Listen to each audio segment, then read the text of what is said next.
The ongoing rift between Davido's DMW and another record label, Golden Boy Entertainment, which resulted in a lawsuit, has intensified on social media. Well, the rift is over the ownership of the fast-rising artist Peruzzi. Now, Golden Boy exec Patrick called out Davido a few minutes ago, writing, "While they are delaying this case in court, I have also brought it here on Twitter. I want to make it all clear that all I want from this is royalties and credit that Davido Music Worldwide owes Golden Boy Entertainment, nothing more or less. We signed a contract and that should be respected."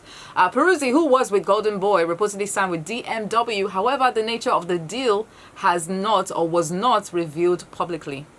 So they are fighting over Peruzzi. If there was a contract, then the DMW should, they should respect it. Yeah. Record label boss Ubi Franklin has been appointed as special advisor on tourism to the governor of Cross River State. Congratulations to him. Congratulations. Outside of Nigeria, Dwayne "The Rock" Johnson's father, Rocky Johnson, has died at the age of 75. Well, Rocky Johnson, who was also an influential wrestler, retired in 1991, dedicating much of his time to training his son, Dwayne, who would grow up to become The Rock, one of the greatest wrestlers of his generation, before moving into acting.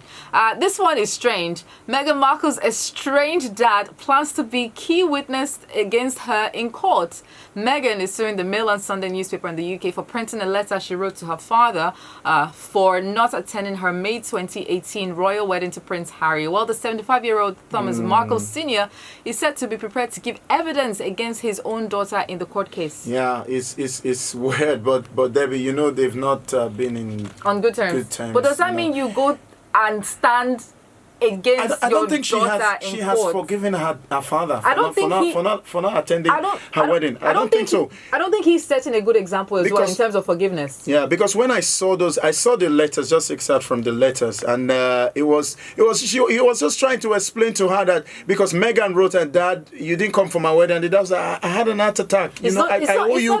I'm not trying to make you unhappy. It's just that my health comes first. It's not just that he was also selling stories to tabloids in the UK, and I feel that was unacceptable. But moving forward, he wasn't selling, Debbie. He granted an interview.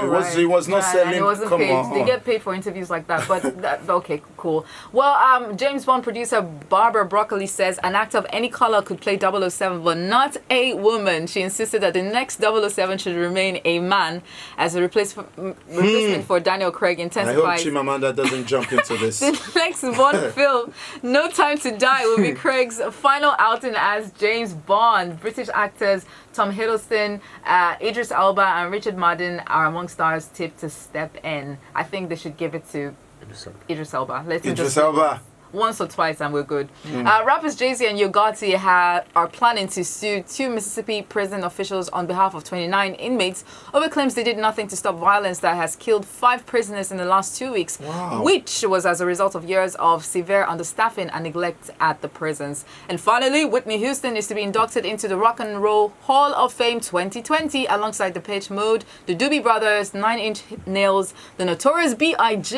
and T-Rex. Well, they made the cut from a group of 16 nominees that were announced in October last year. And that's what we have for you this morning on Entertainment Street.